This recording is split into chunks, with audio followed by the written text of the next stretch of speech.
సేవా కార్యక్రమం చేస్తూ ముందుకెళ్తున్నటువంటి ప్రజలందరి మనసులు దోచుకుంటున్నటువంటి గొప్ప వ్యక్తిని ఈరోజు మనం ప్రత్యేక ఇంటర్వ్యూ కార్యక్రమంలో చూస్తూ ఉన్నాము. ముందుగా నమస్కారం సార్. నా మనస్ఫూర్తిగా నమస్తే, అస్సలాము అలైకుం. శేఖా వలి గతంలో ఈ పేరు ఎవరికి కూడా తెలియదు. డోర్నల్ సేఫ్టీ డ్రైవర్స్ అసోసియేషన్ అనేది ఒకటి ఏర్పాటు చేశారు. ఈ యొక్క అసోసియేషన్ ఎందుకు ఏర్పాటు చేశారు ఏంటి? కొన్ని రోజుల క్రితము నేను గతంలో సాదాసీదా మనిషిని.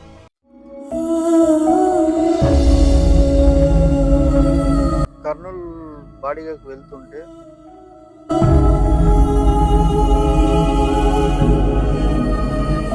ఒక మనిషిని సహాయపడడం అంటే చాలా మంచి విషయము.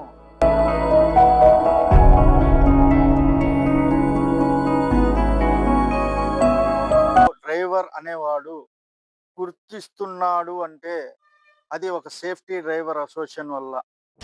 డ్రైవర్ లేనిదే సొసైటీ లేదు, డ్రైవర్ లేనిదే ప్రపంచం లేదు, డ్రైవర్ లేనిదే ఒక సీఎం అయినా సరే, ఒక గవర్నమెంట్ ఎంప్లాయీ అయినా సరే, ఒక రైల్వే ఎంప్లాయీ అయినా సరే, ఏ ఎంప్లాయీ అయినా సరే, డ్రైవర్ లేనిదే ప్రపంచమే లేదు.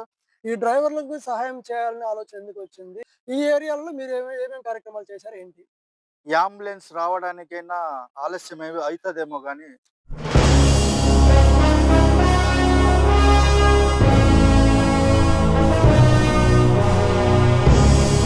టోటల్‌గా మీ యొక్క సేఫ్టీ డ్రైవర్స్ అసోసియేషన్‌లో ఉన్నటువంటి డ్రైవర్లందరికీ కూడా మీరు యూనియన్ ద్వారా ఎలాంటి భరోసా కల్పిస్తున్నారు ఏంటి? ఒక సోల్జర్ని గుర్తిస్తున్నారు, ఒక ఆర్మీ అతన్ని గుర్తిస్తున్నారు, ఒక డాక్టర్ని గుర్తిస్తున్నారు, ఒక పైలట్ని గుర్తిస్తున్నారు. ఒక డ్రైవర్ని ఎందుకు గుర్తించటం లేదు అనేదే నా పాయింట్ అండి.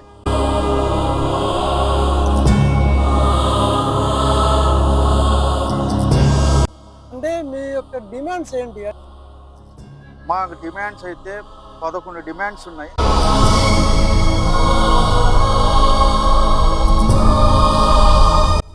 కలెక్టర్ గారికి, ఆడ ఆర్టీఓకి, బ్రేక్ ఇన్స్పెక్టర్కి అందరికీ రిపోర్ట్ చేయడం జరిగింది. డ్రైవర్ లేనిది ఏ వ్యవస్థ కూడా నడవదు. వారు పగలు డ్రైవింగ్ చేస్తూ ఉంటారు, నైట్ డ్రైవింగ్ చేస్తుంటారు. నిద్ర మానుకొని ఇటు ఫ్యామిలీని వదిలేసి కూడా ఎప్పుడు కూడా వీళ్ళు డ్రైవింగ్‌లోనే ఉంటుంటారు. అసలు వాళ్ళ బాధలు ఎట్లుంటాయో ఒకసారి చెప్తారా? ప్రపంచంలో డ్రైవర్కు ఉన్న సమస్యలు నాకు తెలిసి ఎవరికి ఉండవు. ఎందుకంటే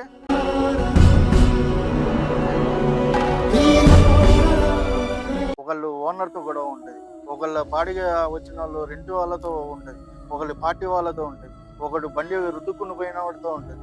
ఇంట్లో ఒక్కొక్కటిది ఇంట్లో సమస్య ఉంటుంది, ఒక్కొక్కటిదేమో ఇంట్లో కూతురు పెళ్ళిది ఉంటుంది, ఒక్కొక్కటిదేమో కొడుకు అనారోగ్యంగా పడి ఉంటాడు, అయినా కానీ ఆలోచించుకుంటా తోలుకుంటా పోతుంటాడు. ఇంకొకటేమో భార్య అనారోగ్యంగా పడి ఉంటుంది, 3 పూట్ల మందులు పెట్టాలా చెయ్యాలా, నేనేమో డ్యూటీకి ఇలా వచ్చాను, అయినా కానీ ఆ క్రమంలో చేసుకుంటే తినాలా లేకుంటే లేదు. అలాంటి టైంలో కూడా ఆలోచించుకుంటూ పోయే క్షణాలు కూడా ఉన్నాయి.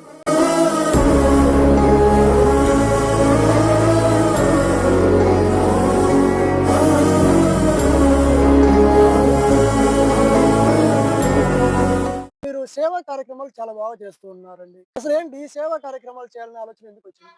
నేను ఒకప్పుడు చాలా క్రిటికల్ అయిన పరిస్థితి. ఎలా అంటే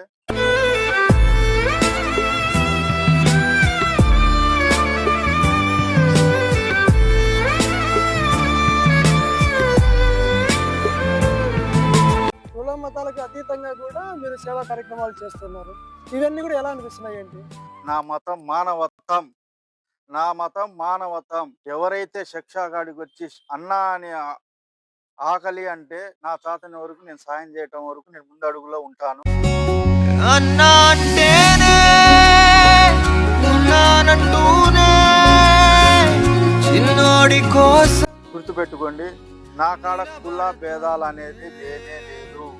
అయితే ఇట్లనే మీరు చాలా మంది అనాథలకు కూడా సేవ చేస్తూ ఉన్నారు, సహాయం అందిస్తున్నారు.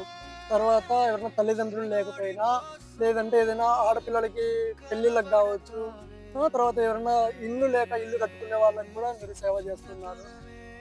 చాలా మంది చనిపోయిన వాళ్ళకి కూడా వారికి కూడా చాలా సహాయం చేస్తా ఉన్నారు. కొంతమందికి చనిపోయిన వాళ్ళకి తీసుకెళ్లి మట్టి ఖర్చులకు కూడా డబ్బులు లేని పరిస్థితి ఉంటుంది. అలాంటి వాళ్ళకు కూడా మీరు చాలా సహాయం చేస్తున్నారు. అసలు ఏంటి ఈ సహాయాలు చేయాలని అసలు ఎట్లా చేస్తున్నారు? అసలు ఏంటి ఇవన్నీ? నేనైతే చావుకు వాళ్ళకి ఇస్తున్నా అంటే అది నేను అదృష్టంగా భావిస్తున్నానండి.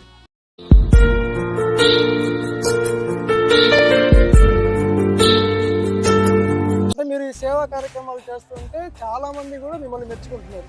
అదే విధంగా చాలా మంది కూడా మీ గురించి కామెంట్ చేసే వాళ్ళు కూడా ఉన్నారు. ఆ కామెంట్ చేసే వాళ్ళకి మీరేం చెప్తారు? మేము బజార్లో పోయేటప్పుడు 10 కుక్కలు అరుస్తుంటాయి.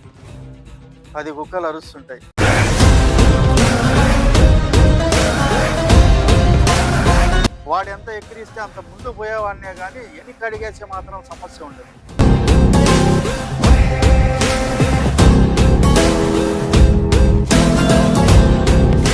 అయితే మీరు కరోనా టైంలో కూడా చాలా కార్యక్రమాలు చేశారండి. అన్ని కూడా ఎలా అనిపిస్తుంది మీ మనసుకి? ఎంత హ్యాపీ? అది చాలా ఆనందం అనిపిస్తుందండి.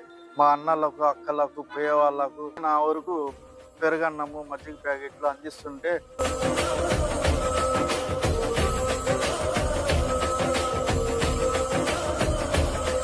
స్వేచ్ఛావాలి యొక్క సేవా కార్యక్రమాలు చేస్తూ రాబోయే స్థానిక ఎన్నికల్లో అంటే సర్పంచ్ కానీ, ఎంపీపీ కానీ, జడ్పీటీసీలు కానీ పోటీ చేయాలని అనుకుంటున్నాడు. అందుకే ఈ సేవా కార్యక్రమాలను చేస్తున్నాడు అని చెప్పి ఒక టాక్ ఉంది. చేస్తాను.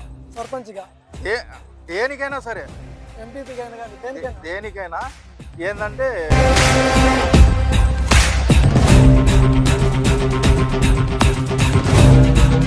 మనం చేసే మంచి పనులను బట్టి ప్రజలు మనల్ని ఆకట్టుకుంటారు. జనాలు మన మీద నమ్మకం పెట్టుకుంటే మనం మేలు చేస్తాము, ఇతను వస్తే మనకు మేలు చేసుకుంటాడంటే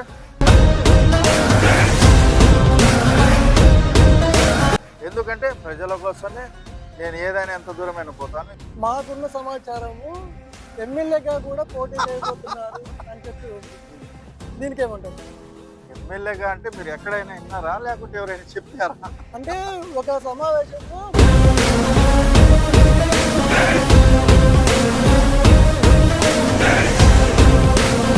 వాస్తవమే, మనమే అసెంబ్లీలోనే డ్రైవర్ డ్రెస్ మీదే పోవాలా, ఒక అసెంబ్లీలో ఒక ఎమ్మెల్యే డ్రైవర్ ఉండాలా ఎలా అని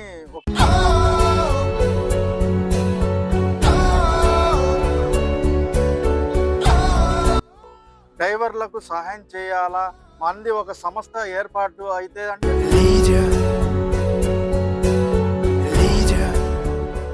అంటే మీరు సొంతంగా ఒక పార్టీ పెట్టాలనుకుంటున్నారు అంతే. మళ్ళీ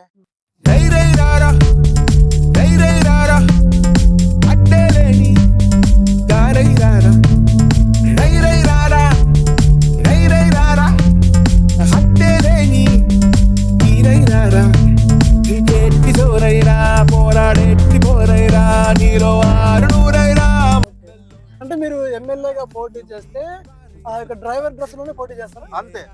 మీ అందరు కూడా మా కోడ్ అదే, మా గుర్తు స్టీరింగ్. అంటే ఏంటి అంటే మీ యొక్క డ్రైవర్ల సమస్యలన్నీ తెలపడానికి కోసమే డ్రైవర్ ని గుర్తించమనే చెప్పేది.